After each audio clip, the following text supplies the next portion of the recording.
let's take a look at how we can weave this party together as PCs and DMs. Oh, thank you for providing some advice there, Diadems, on first edition. As you can see, I have taken each of the 5 characters here and have boiled them down a little bit into their aspects.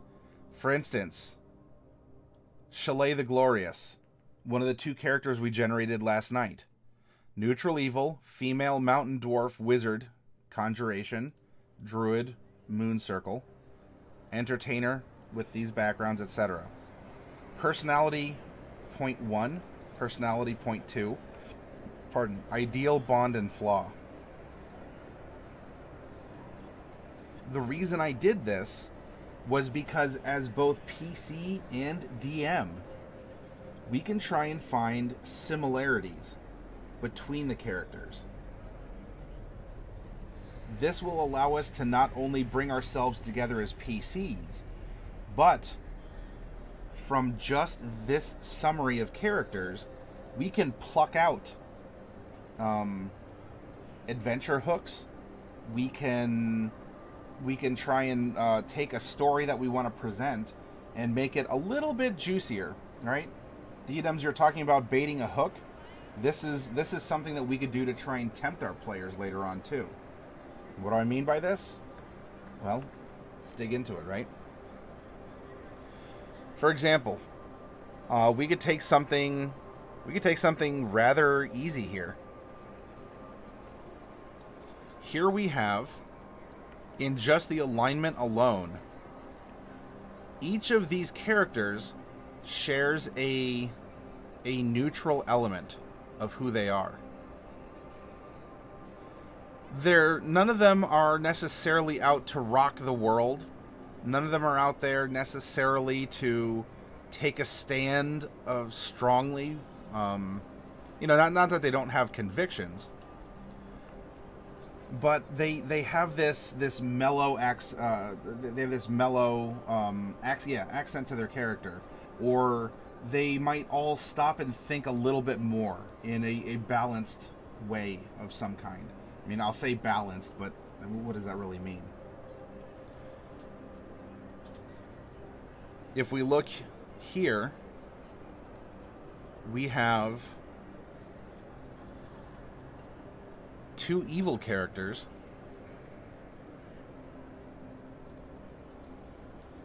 We have 2 good characters.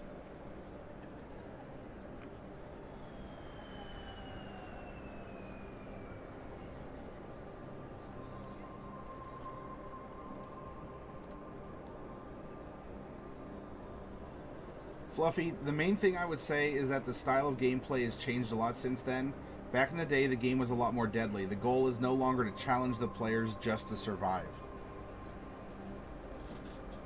Also, there's no longer... Jeez. Fluffy.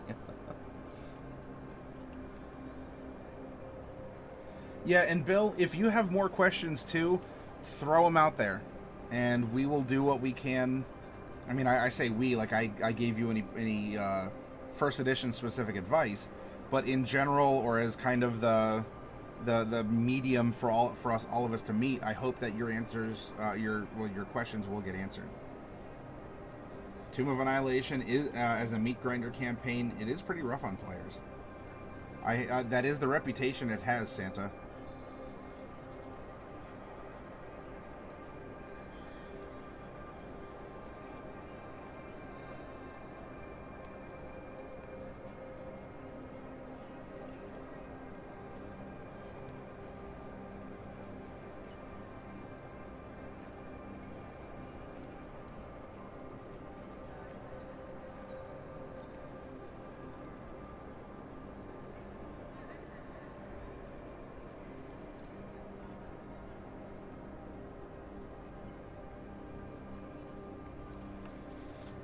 Argash, hi, welcome.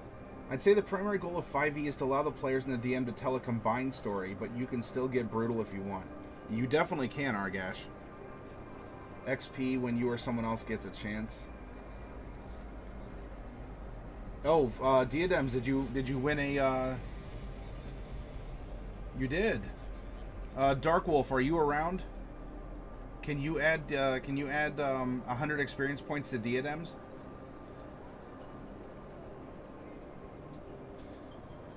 Alright, so what you're seeing me do is use the highlight tool to start trying to find some similarities or to quite literally highlight aspects of the characters. Look here. For Kameanwi, I have a joke for every occasion, especially occasions where humor is inappropriate. So here we have a personality style. Someone who's jovial, maybe is a little crass, is outgoing. And let's give a base color here. Let's go with this yellow-green, okay? Well, we look, and Zardos shares, literally, that quality. So we've just found a bond, at least between these two characters.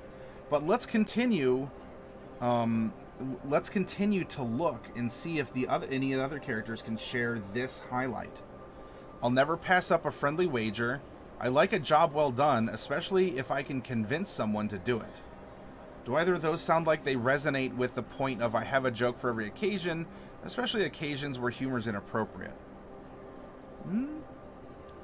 How about I change my mood or my mind as quickly as I change key in a song? Or, I'm a hopeless romantic, always searching for that special someone.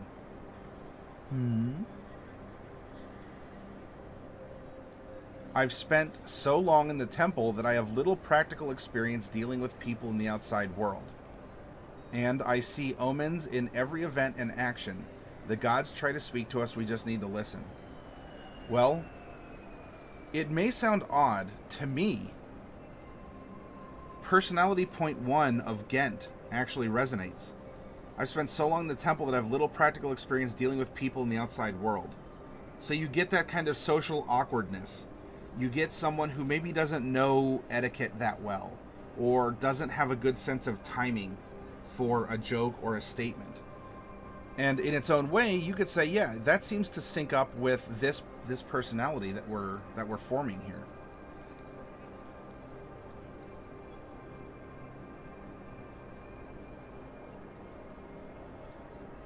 Let's look at the other point. I keep multiple holy symbols on me and invoke whatever deity might come in useful at any given moment. So here's someone who's opportunistic.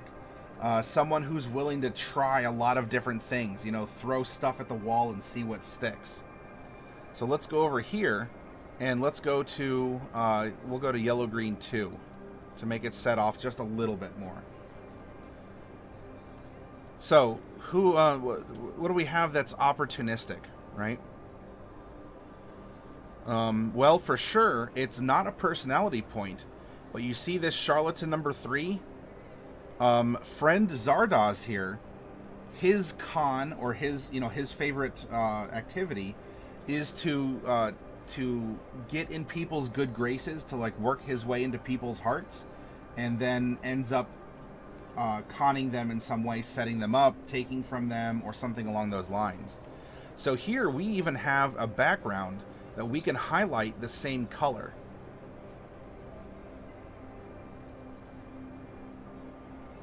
And in a way, Kameanwi is the same.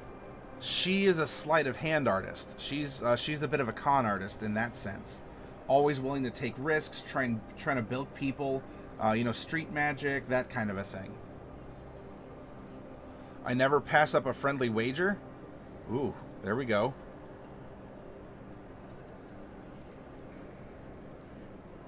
Hey, King. Argash, I'd say it's just simple to pick up and go without having to dive through 8 books to be semi-comparable to a full caster.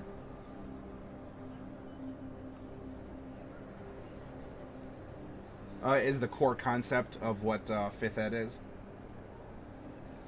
I change my mood or my mind as quickly as I change a key in a song.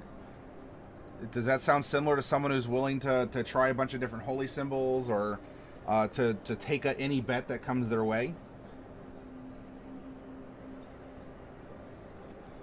I see omens in every event and action. The gods try to speak to us. We just need to listen. He's taking everything thrown at him and is trying to rationalize it, is trying to read into it further.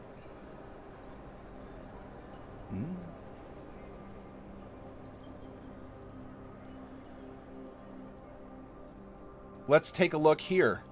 I fall in and out of love easily and am always pursuing someone. Very social, kind of wishy-washy, going back and forth here.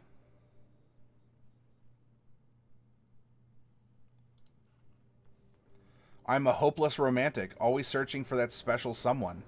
There we go.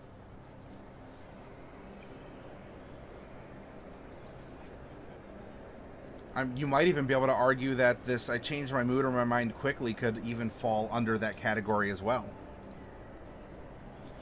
I've fallen out of love easily. Friendship. Material goods come and go. Bonds of friendship last forever. So this is something that's communal. Something that, you know, we should be working to... something that we're expressing to try and bring people closer in some way. So we come down here to this ideal. And maybe we'll go blue for this. Or cyan in this case. Well, these two share the same ideal. They're both charlatans and got that same ideal out of the book. But conceptually, they're after the same thing. This syncs up with Tebren's fairness ideal. We all do the work, so we all share in the reward. Look down here at Chalet's bond. I would do anything for the other members of my old troop.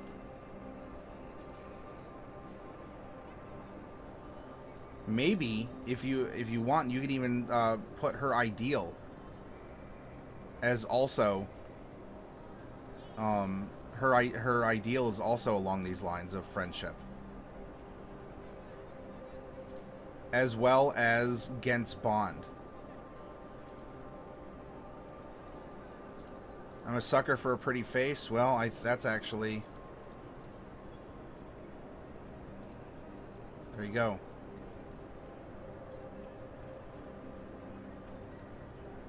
Argash is someone who's played with Thaco. I personally like the changes. I think 5th edition really scratched a lot of people's itches. It has done a lot to bring older edition gamers together and encourage newcomers. I really think they tried to build this as an evergreen platform that you can attach modules of sorts to play in a different thematic way. King, now that I'm imagining that Chalet is the Daphne of the old Scooby-Doo gang, and you've got the abusive Fred hippie who used to put cigarettes out on her, oh my gosh.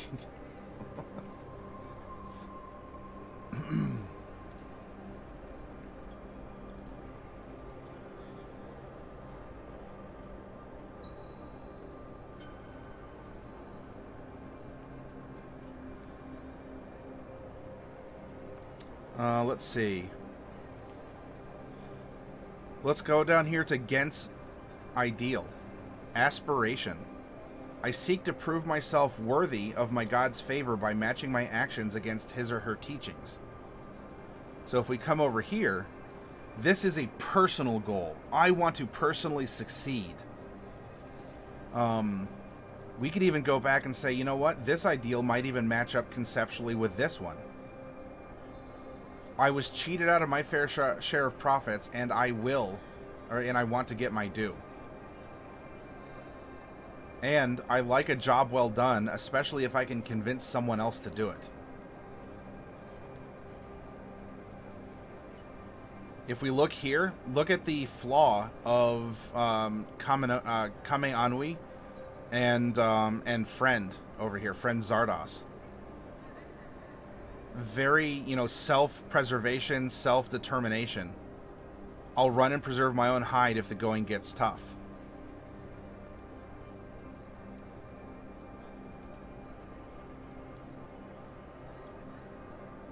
Somewhere out there, I have a child who doesn't know me. I'm making the world better for him or her.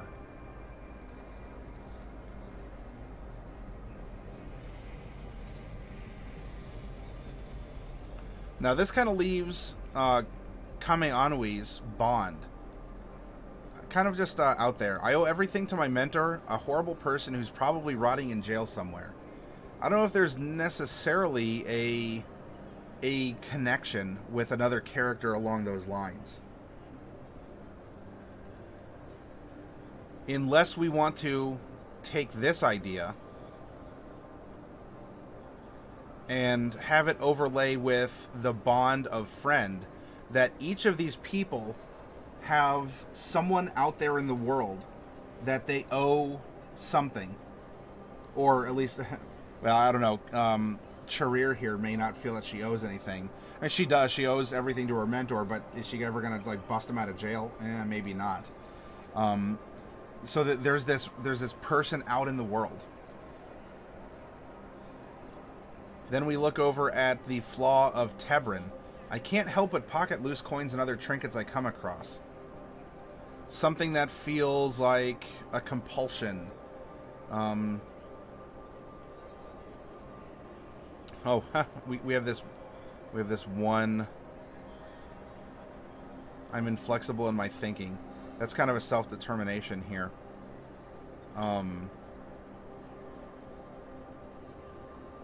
So maybe that was the blue.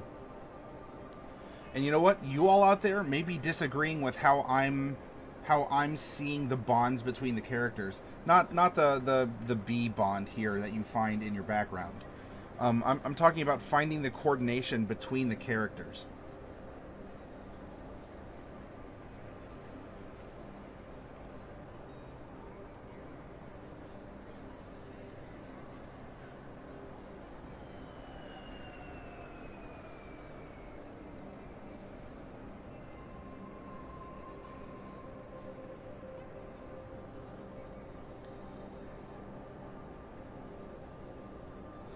Deagle, hey, your hit points are low because people have been. Your hit points take a hit if people subscribe, follow, or donate bits. And so over time, your hit points have been taking hits themselves. Maybe her mentor was Chalet's troop. Hey, well, that could be Dark Wolf.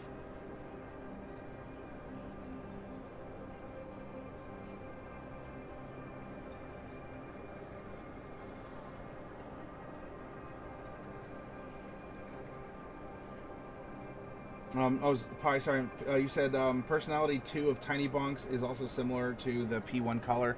Oh, yeah, one was a little darker. Here, I can choose something different for this.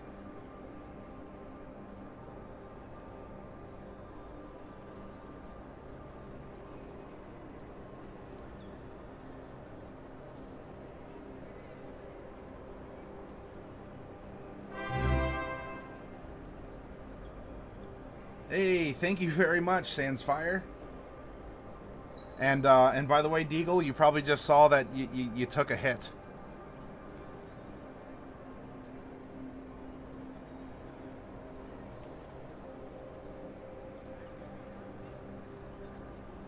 There you go. Hopefully that helps things out a little bit.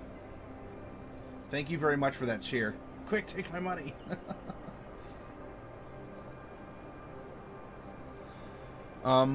Let's look elsewhere now, right? Where can we have other possible connections? Well, we have a half-elf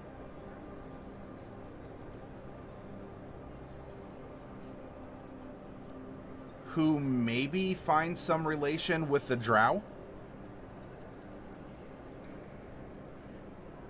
Then we have a dragonborn, a lightfoot halfling, and a mountain dwarf.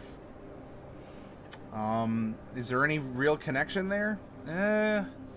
Well, there is the fact that our entertainer here does have a dragon costume, and that she does dress up like a red dragon to breathe fire, quote unquote, in her fire-eating act. If you wanted to, based on that, you know, we could say that the entertainer we could color coordinate, and we'll go this, could match up with the gold dragonborn aspect up here as well.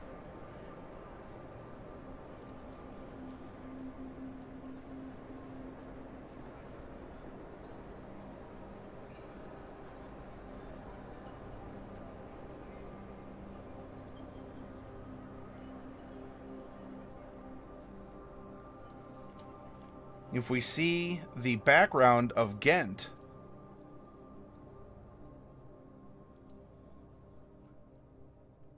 partially can match up, right, as a cleric. So one was an acolyte, the other is a cleric by class, but they do share some similarities. And I'll tell you this too. I'm going to highlight knowledge because that's kind of a patron, right? From whence a friend gets his powers. Well, you know what? Ding, ding, ding. It's not divine, but our warlock up here is receiving his powers from a patron as well.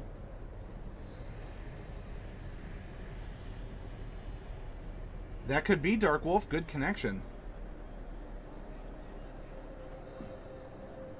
And Pi, yep, we're getting to age as well. If we look here, though, for the Warlock portion, you can see here's an Arcane Caster. Well, here's another Arcane Caster right here.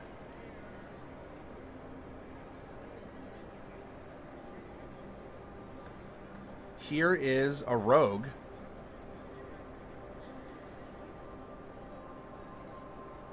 And another rogue, especially a rogue thief. If we look here, we have a moon druid. We have someone who's more primal. We have someone also who's subjecting themselves to allowing nature to take its course through him with Ghent. So there's a connection between Chalet and Ghent along those lines. And then if we look, as Pi pointed out, so they could have a common memory of an event, that's exactly correct. And that's why I wanted to include this. More specifically, the age. The point in the life cycle, it could be considered important, right? We have adult, young adult, middle age, and adult. So we have 3 full adults, someone who's older and someone who's younger. So we have a nice bell curve. But more specifically, you can see that 3 of the characters can remember an event at least 116, well, I mean, if they're 116, I don't know, we'll say 110 years ago. So 3 of the members here have a commonality in chronological age.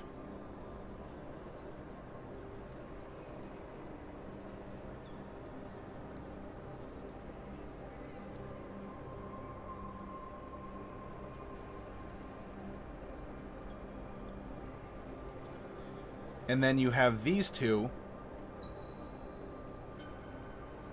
that share a commonality between the baby of the group is 51. But interestingly enough, he's middle-aged already.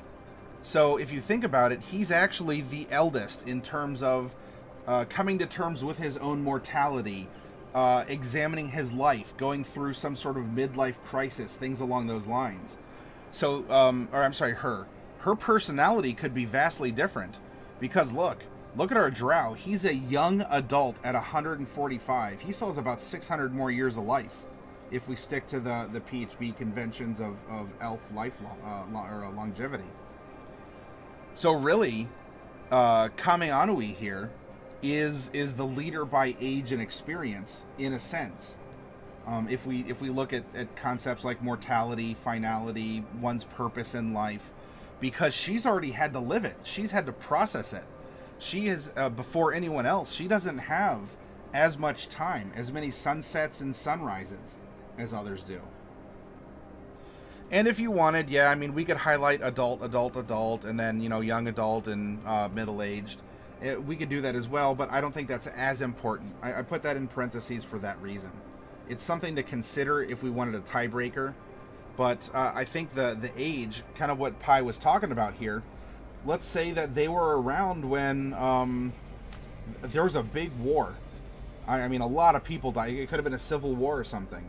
Happened 100 years ago. Well, that war ended before, before Zardoz was born even. And yet these three other characters remember that war growing up while that war was going on. And so that could give you a different perspective on things.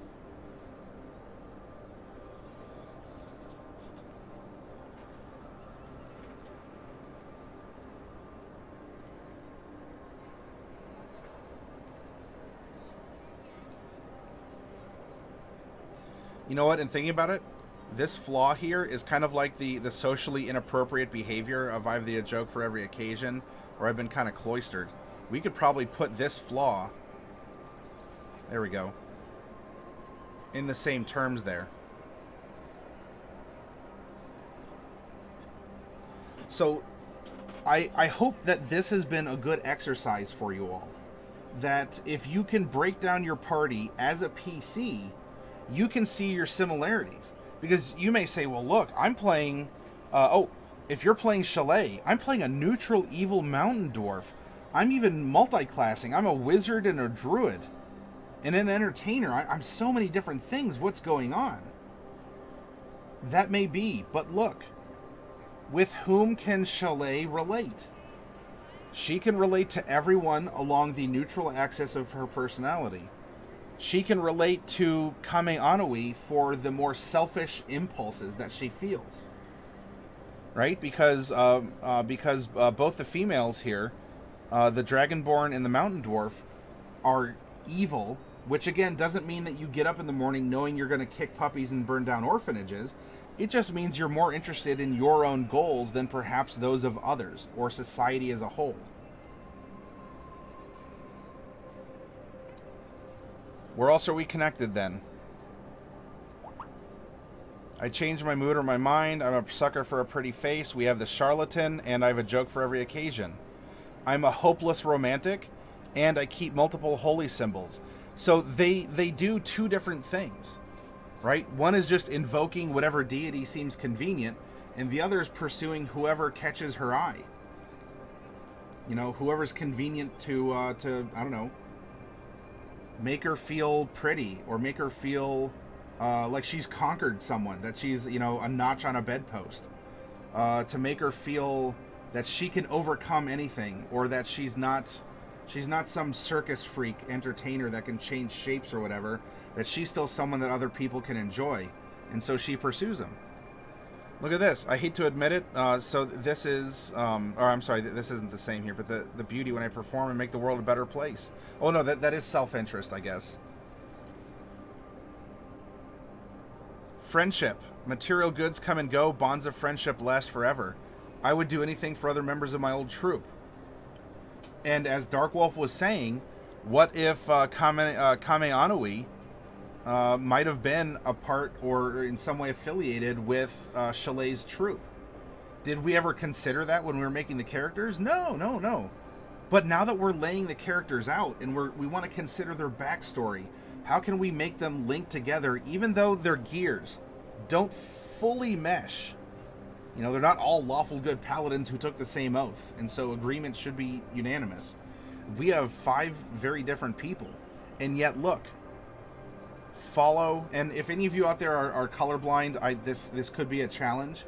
Hopefully in some way you can understand the concept that I'm presenting. To try and look for commonality. It may be expressed differently, but can they still agree? Can the hopeless romantic agree with the religious opportunist? That each of them are pursuing their own desires in their own ways. And that's a good way, if we're PCs together playing this group, to be able to remember how we can connect to other people, despite the differences we may have. Pi says, so Wu, go to define a quest now.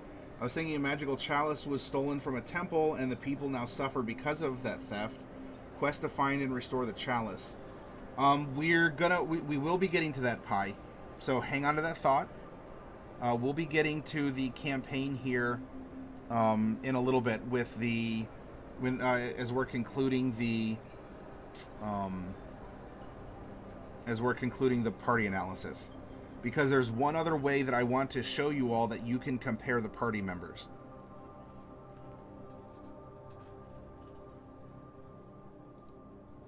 If we bring this down, and we bring this up,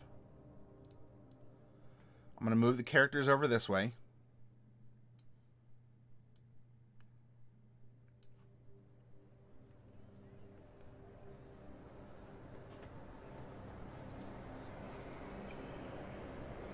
I won't necessarily fill in for, I'm not going to fill in the entirety up here, but I'm going to show you, two examples as I go through and we do the rest of the party comparison.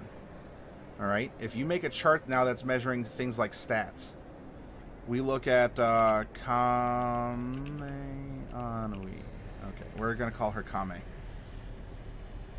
Let's take a look at her scores. 12. 17, 14, 8, 12, and 14. Her proficiencies for saves are Dex and Int.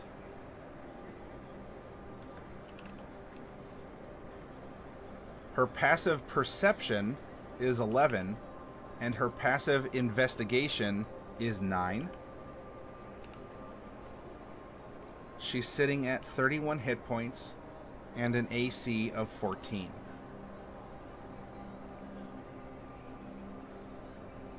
Now let's take a look at our second character. This is going to prove a couple different points. Here's our friend. Let's look down. 8. 14, 10,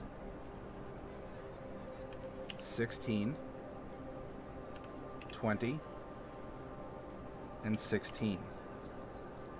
Let's look at the proficiencies for saves. Wisdom and Charisma.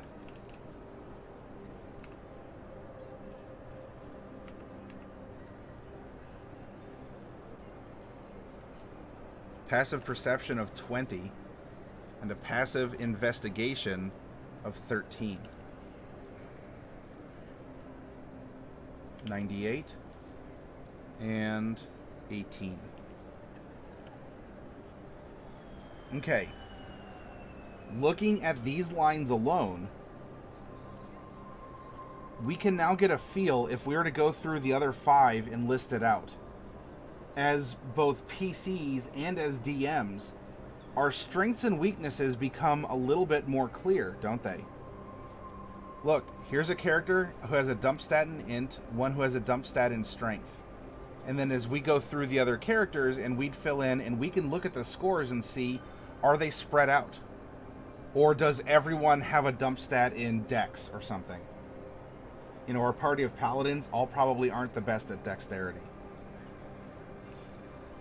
Passive perception, this is more of a DM tool, right? If you know the passive perceptions of your party members, you might be able to skip over a lot of different roles for searching around. And somewhat similarly for passive investigation. And you can say, okay, Matt, hang on. Go back. We have a level 4 character and a level 19 character side by side. What's going on here? That's a good point. Consider, however, in 5th edition Dungeons & Dragons, that curve of difference between a 4th level and a 19th level character on stats, on your abilities, there's not that big of a difference. And even if there is, for purposes of how we're presenting, because we want to challenge ourselves and make characters of all different levels and whatnot over the course of the week. if you are making this for a party, I presume that you're going to say, okay, everyone, gen up a level 5 character, and this concern isn't going to be there because you know everyone is level 5. As you look here, though, the scores between the two are still very close, because a lot rides on your proficiency bonus with your character, and that scales universally. So it's fine if you do have characters of different levels, because we'll see, yeah, Friend is going in this direction. A Friend is going to have a higher wisdom than Kame anyway. And so whether it's 13, 14, 15, all the way to 20 is irrelevant, because we know that Friend is going to have a higher wisdom than Kame is. So it's fine to make that comparison, because by level 19, Friend is going to have a 20 charisma. Might have even happened way before that. In 5th Ed, you can max out one of your abilities by level 8. That gives you 12 more levels to do something else other than apply something to your main stat. So don't worry too much that we're comparing apples and oranges, because we're wanting to quantify things as fruit. Or will it blend? Now, the level difference will come in for things like hit points, right? 98 to 31. But you'll notice, in many ways, the level difference doesn't matter for your armor class. Your armor class will mostly stay the same throughout the course of a 5th edition adventure. Unless you're taking feats like heavily armored, in which case you can ramp things up, or you're doing defensive duelist or whatnot. Your armor is usually your armor the entire way through. Your wizard, your Coffee Cat, my wizard is 17 int at level 5. Yep. And so, so you won't be able to hit it by level 8, but you can still...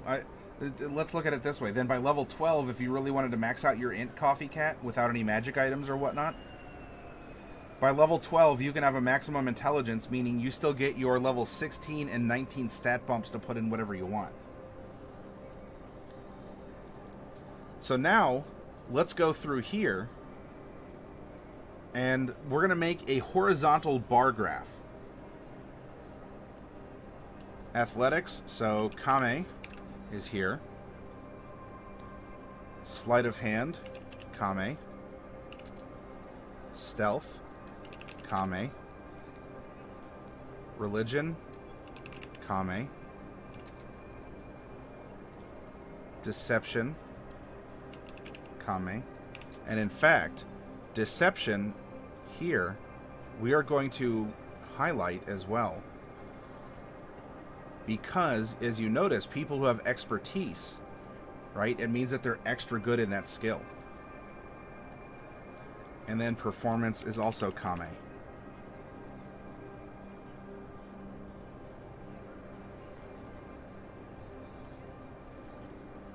Sleight of hand. Friend. History.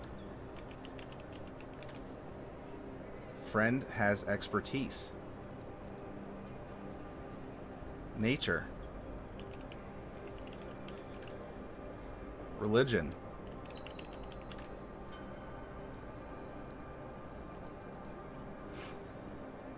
Medicine. Deception.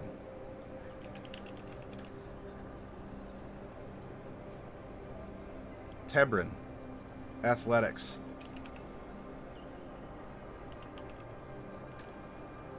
Sleight of hand. Arcana. Investigation. Perception. Deception. And performance. Chalet. Acrobatics. Arcana.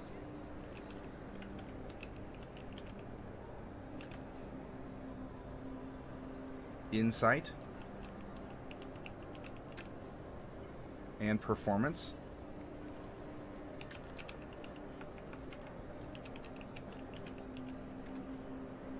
Lastly, Gent, acrobatics, stealth,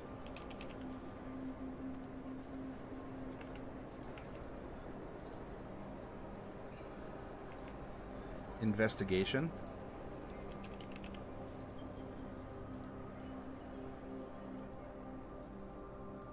religion,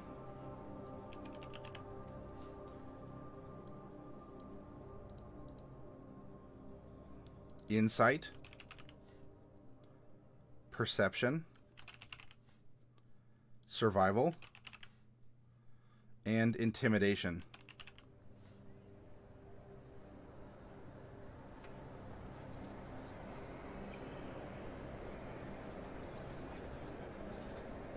I think I started him there with stat rolls. He didn't take ASI at 4.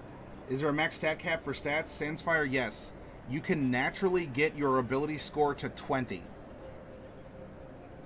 And it would take magic or magic items to get you above 20. With the ultimate cap of 30.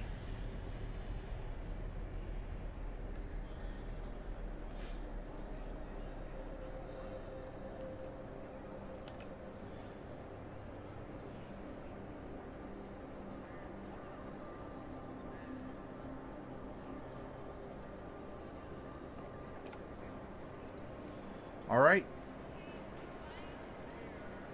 Let's do something similar to what we did to connect our party members. You know, starting with things easily enough here. Like, we come up and there's no one who has proficiency in the party with animal handling or persuasion. Then we can look here. One person has history. One person has nature. One has medicine. Survival. Intimidation.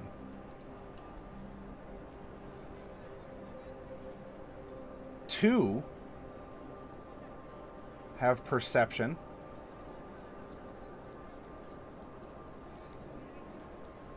Insight. Investigation. Mind you, we made all of these characters randomly. We didn't try and optimize anything. We didn't try to artificially balance the party. This just happened in the course of making characters who they are. And that's why, if you all want to do it at home, you're welcome to, because look, it's your game. If you're playing and having fun, that's fine. But don't pick skills because it doesn't exist in the party. Pick skills based on your character, your hopes, your dreams, your bonds, flaws, ideals, your personality traits, things along those lines. Just have fun with your character and you'll see that a lot of them will mesh up. And look here, we have some really good redundancy.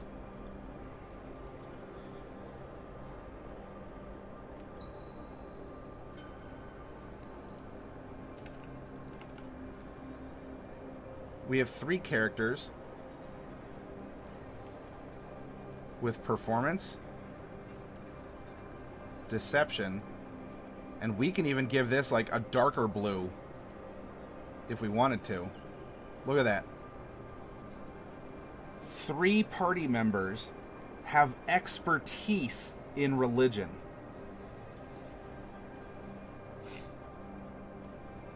Yeah, well, sans, so 3rd edition, 3rd and 4th just kind of allow you to continue to scale things up into infinite scores.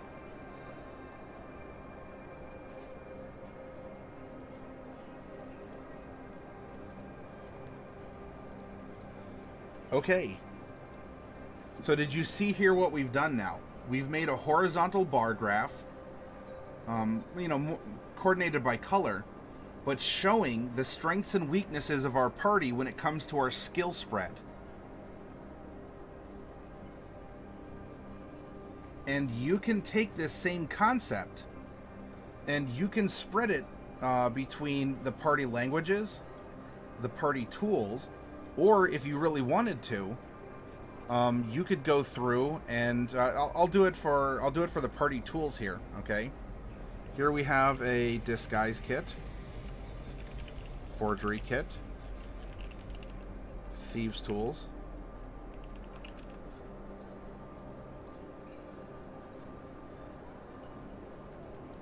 disguise, forgery,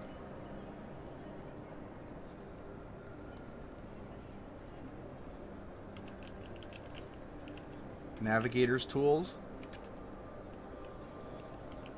vehicles, water,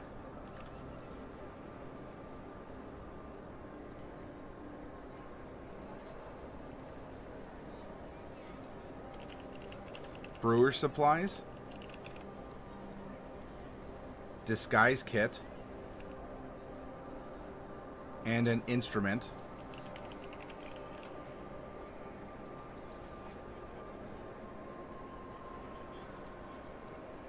And lastly, we have another thieves tools. Look at things this way now. We have 3 members of the party who are proficient in the use of a disguise kit. So if it comes down to performance, maybe intimidation, or especially deception, we have this covered. Forgery, thieves tools. You could do the same thing, right? Color coordinate them. Right? Green is safer because you have a backup. Someone else can do it if there's no one else around. But when we look at these others,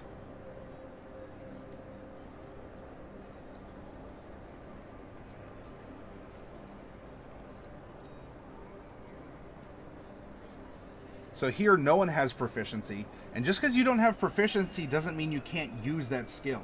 I don't want it to seem like, well, we have just no one in the party can do persuasion. Of course you can. There's charismatic people in this party for sure. And you can always use circumstances around you to get advantage if you want even more of a bonus. It's just showing that there's not a proficient user. Because your DM might decide, well, I'm only going to open this up if someone's proficient in the skill. You might encounter that. So, yellow is, we have it, that's great, but what would we do? Without Gent or Friend, if Friend split from the party, and something happened, was captured maybe, you would lose history, nature, and medicine from the group. If something happened to Gent, you would lose survival and intimidation from the group. Now, look at if Gent goes missing again, we have a backup. Chalet can do acrobatics. Kame can do stealth. Tebrin can do investigation. Chalet can do insight. Tebrin can do perception. And so it's green because it's safer. And then blue, let alone this ultra blue here, blue is extra backup. So if Tebrin goes missing now, for whatever reason, or heck, even Tebrin and Kame, Chalet can still be the performance person. Friend can still be the deception person. Friend and Gent have backup on religion, and Friend still can take care of sleight of hand. So you have super backup there in case something were to happen to the party. So again, you know, you come down here, party languages, you can list them out. Normally I'd have this stuff primed and ready for you all to discuss, but again, I've been in a bit of a frantic loop trying to get the computer going and whatnot for tonight, so please forgive me, and just, I hope the concept resonates with you. And that you can appreciate the concept and maybe you can see it used. The last part, yeah, Friend, it just happens somehow, doesn't it? The last thing I will have you consider is what's called a SWOT report. SWOT, strengths, weaknesses, opportunities, and threats. Strengths and weaknesses are aspects of the party that is internal to the party. Opportunities and threats are aspects of the party that they don't really have control over, that they interact with the greater world around them. And what do I mean by this? Well, let's look at some obvious things. Weaknesses, persuasion and animal handling. Strengths, like for sure, religion is strong. But if we look, 1, 2, 3, 4, 5, 6, 7, 8, 9, 10, 11. 11 skills have at least one backup party member. That's big.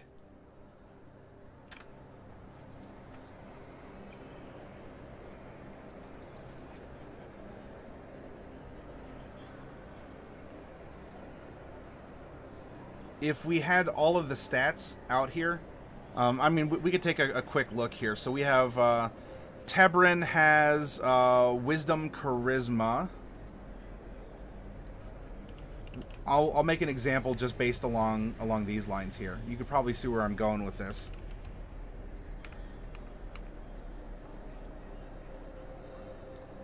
We have Int Wiz.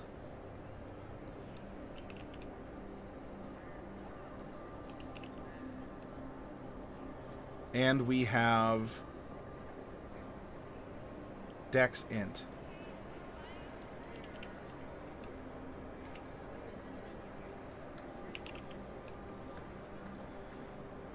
Dex Int, Dex Int, Int Wiz. So Int, Wiz, Wiz, Wiz. 2 Chaws and 2 Dexes. All right. Do you see a weakness here? Strength, con saves. No one has proficiency in strength or con saves. Rogue Infinity is back with pizza. Well, I'll see your pizza here shortly, and I will raise you some lasagna.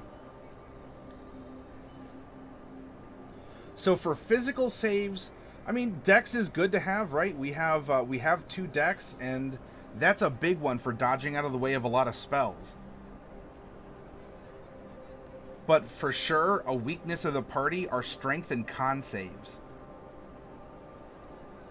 If we look up here, a strength would be mental saves.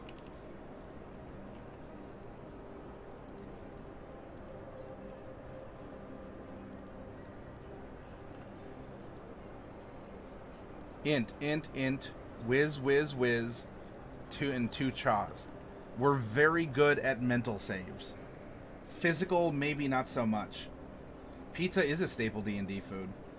And in fact, I don't know if any of you watched the character building video I posted up in our YouTube section on Discord, but Pathfinder 2nd Edition made a video on how to build a character in Pathfinder 2E. And they have a system called hero points, which are kind of like action points.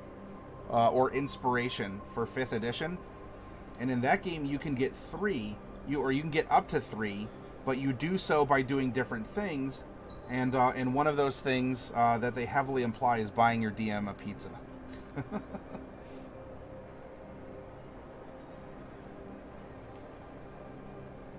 Yes, Fluffy, I do believe that is correct. So you can see what we're doing here for our internal investigation in the party.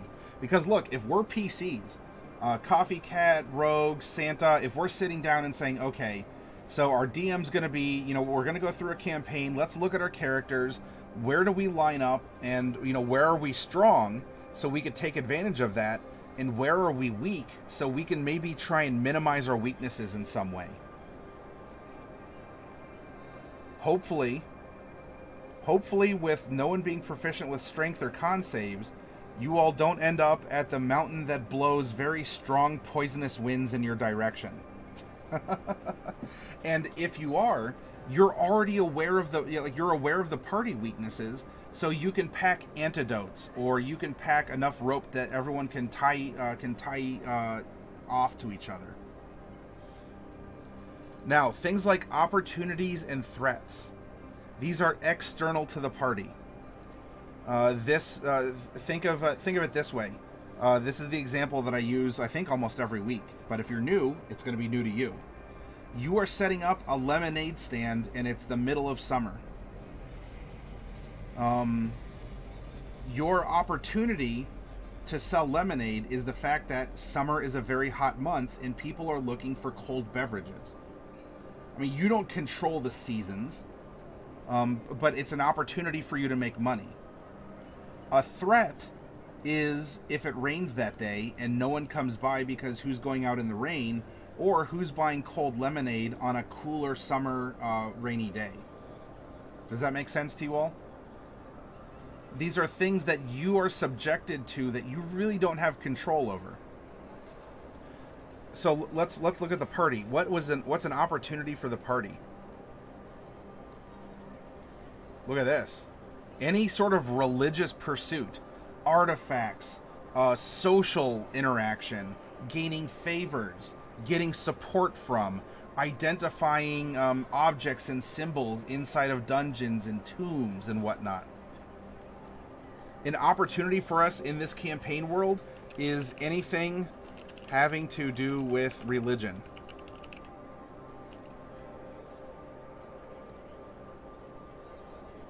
What would be a threat to us?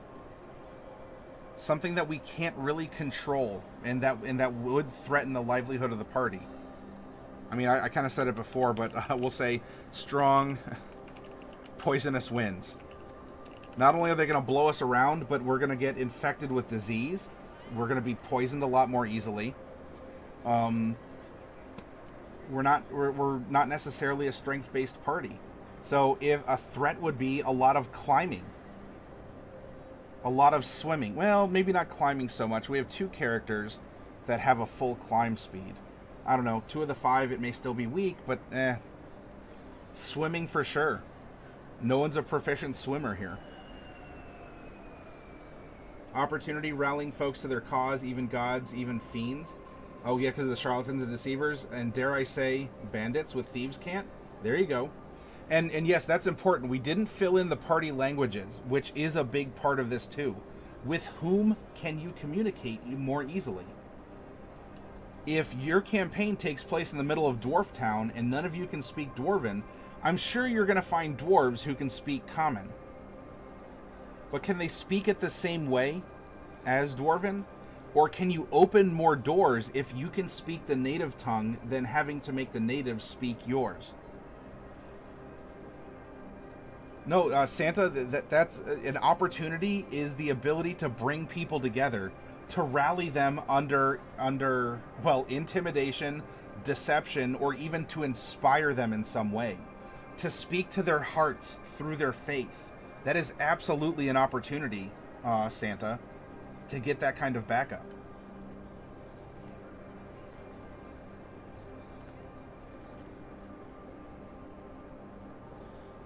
And what you see down here for roles and all the question marks, that's one way that, well, here, I think I can bring up an example.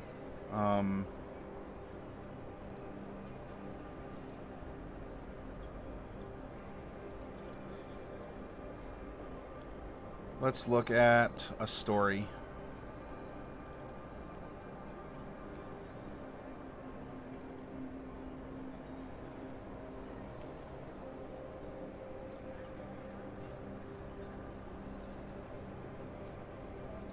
So here, you can see what we did is we took each of the characters and we identified them by their roles in the party, broadly, right? So here you had everyone, like melee, and melee. All 5 characters had melee skills. That was a strength. Light magic, high magic, light magic, high magic. You see where this is going? 2 of our characters were skill characters. I personally define a skill character as one that has 6 or more skill proficiencies. You may do it differently. Then we have 2 ranged users. Only one person Only one person in the group, though, had intrinsic healing. And so I put that as yellow because if our Druid, our Cleric wasn't around, then the ability for this intrinsic healing wouldn't exist or be as copious or ubiquitous. And so with party roles, broad party roles, you can break it down this way to further add to your SWOT report of your strengths, weaknesses, opportunities, and threats. And if we look here, the threats to this party, necromancy and poisons. Because look at our no con proficiencies, right? Necromancy, poisons, disease. Plans, thoughts, or things based on the gnomish language. No one, while gnomes were native to the area that we developed before the in the beach episode campaign before my vacation, while gnomes were around, none of the party members could speak gnomish. That could be a threat, especially because there's some major NPCs who are gnomes. Also, the ability or intra-party conflict was something that existed here. Why is that? Because if you take a look at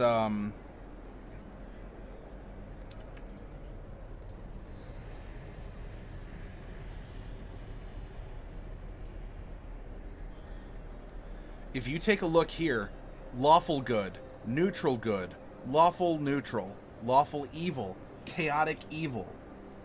There are bonds in between the characters for sure. But those bonds are probably going to be tested often because we run the gamut of alignments, of ways that these characters express themselves, their thoughts, and their feelings. And so that is something that, you know, we may be getting along, but all it takes is some kind of an external force, some, you know, an NPC, an enemy, a friend, you know, an ally of some kind, makes an offhand remark, and three members of the party take that remark in three different ways, and the other two are like, I mean, that wasn't cool, but hey, come on guys, let's settle down. And now the party is facing conflict because of this external force that has sent this ripple effect through the very bonds that the characters share. Consider that too.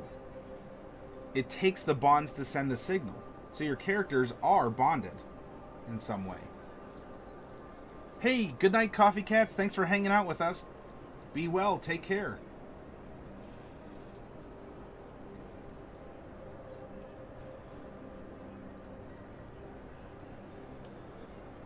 So there you go. This is how we can take a look at the party that we have crafted all throughout the course of the week and bring them together, examine them, and as DMs, we can extract some information from this group. Especially, look, when it comes to baiting hooks, well, as a GM or as a DM here, you leave some little trinkets lying around, and you see if you can tempt Tiny Bonks. Somewhere out there, I have a child who doesn't know me. I'm making the world better for him or her. This has manifested an NPC in the world in some way.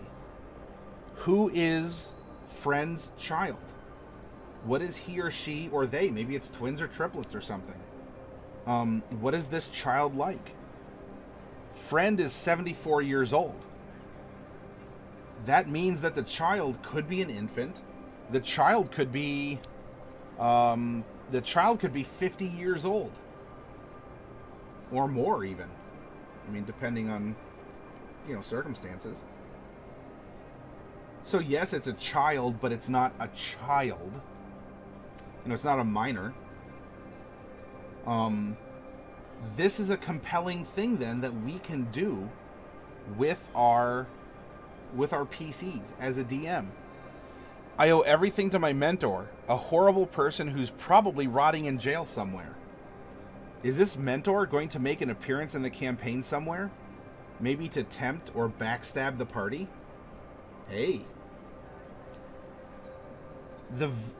This is why the background system with ideals, bonds, and flaws don't just help you as a PC conceptualize your character. it is great imagination fodder for the DM to have your characters exist in a world and to hook them into it. Hey, Spillheart.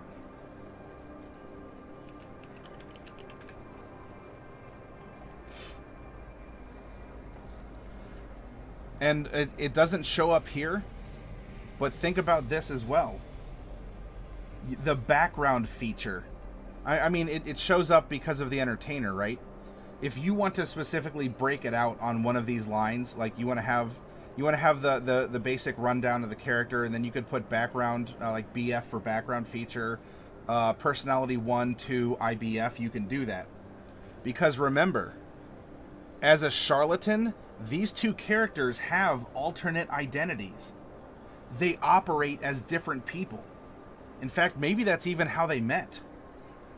Because here we actually have a cleric, and here we have a rogue who dresses up as a cleric as her alter ego. And for all we know, because we didn't quite flesh it out over the course of the week, Friend's alter ego could be some sort of a beggar or a street person in some way. And that's how he infiltrates people's hearts to try and get charity, or because he's a good person. He's not trying to, like con, a poor widow or something, or an orphan. But maybe that's how he tries to ingratiate himself with people that he wants to, kind of Robin Hood maybe, or something along those lines. And so these two have met through their alternate identities. These identities, as described in the PHB, have paperwork. These identities have they are an alter ego. They might even have, Kameanui and Friend might even have some kind of a safe house or a residence for their alter egos. Look over here. As a sailor, you get something called ship's passage, which means that you can book passage on ships that are traveling more expediently or inexpensively. In fact, you might even be able to travel for free, because you can convince the captain or whomever, the first mate, that you and all your party members are good for the work on the ship to earn their pay to the next port.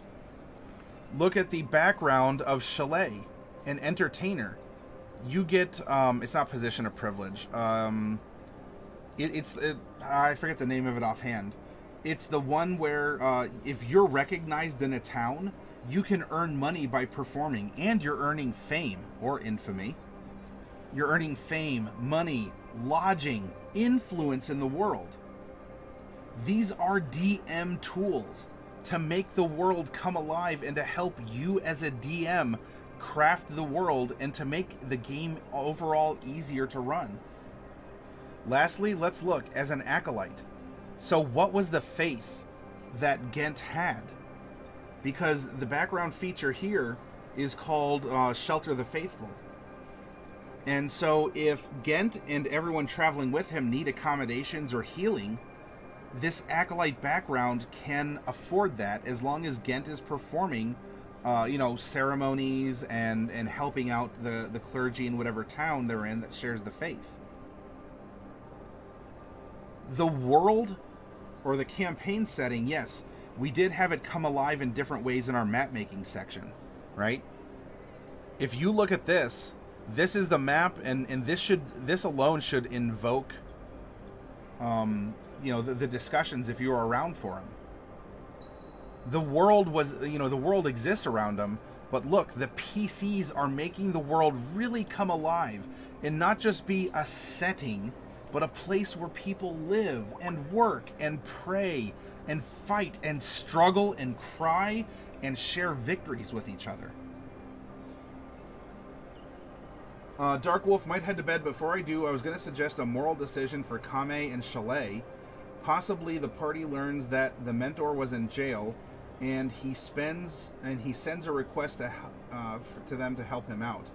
Kame wouldn't want anything to do with the mentor, while since he was a part of the troop, Chalet couldn't refuse. Oh, that is a good... what a twist. I've never seen a Rainbow Word document like that. Hey, Fnog. Yes, we were finding commonality between the members of the party, and so we were color coordinating it in order to show that while we have 5 different people, and they may think of things differently, their methodology in finding commonality could still be the same.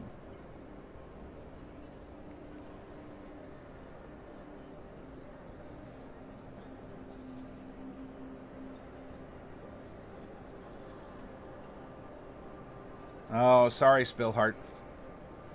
All right, everyone. So, we got through the party building. I hope that this has been entertaining.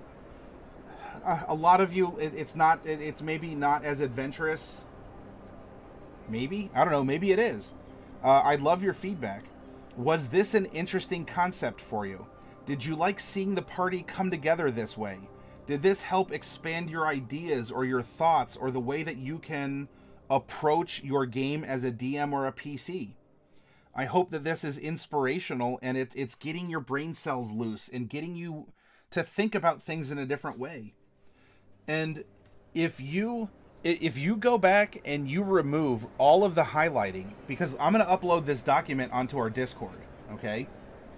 And you can remove all of the highlighting from it. Challenge yourself. What would your party look like with the links that you find? Because my perception of the party, where I think Warlock and Wizard should match up, maybe you don't. You say, yeah, they're both arcane, but really it's not the same. I actually think that Warlock should be completely matched up with Cleric. Because the entirety of Warlock, Great Old One, matches with Cleric. But maybe you take knowledge, the knowledge domain of the Cleric, and match that with the entirety of the Conjuration Wizard. Because that makes more sense to you, right? Knowledge, wizards, you're using intelligence, that kind of a thing. Or, you even do this. You say that, sure, Warlock is arcane, and so you actually have Warlock and Tome, because it's magic casting, it's a spell book, right? Or you can even just say, no, the Tome matches Wizard, but Warlock, Great Old One, matches Cleric Knowledge, because this is still a servant and a servant of a patron of some way and of a patron of some way. The patron god of knowledge or the patron of the Great Old One for the Warlock. And then you just leave the Tome for the Wizard because that's the only part that matches up because it's effectively a spell book. So the way that you conceive this party, and isn't this fascinating? The way you conceive of this party could be vastly different than the one that I do. I mean, let alone choosing different colors or whatnot. You're going to train in the mountains now, search for a mighty deck with great risk can bring me great power. King draws from the deck of many things. The moon. You're granted the ability to cast the wish spell. Well, there you go, King. Exclamation point wishes.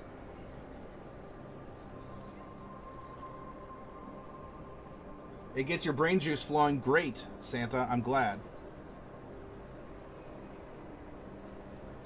Oh, Spillheart. Every magic item you wear, carry, disintegrates. King, a mysterious voice sasses you. You again? You got a wish somehow, didn't you? You think you're all special? Hey, everyone, look at me. I have some wishes coming my way. Fine, fine. Take them and get out of here. You get one wish. So go ahead and think about it. I'm going to take a 10-minute break, everyone. And then when we come back, we will craft a campaign for this party. We'll conceptualize a campaign milestone by milestone together, okay? Spillheart commits suicide and makes a new character. I'm no longer a gnome but a rabbit. Santa, even the colors, it's very compelling. I tend to lose focus a lot. It could really help. I'm very glad, Santa. This is a workshop that's meant to inspire and to get you and others thinking.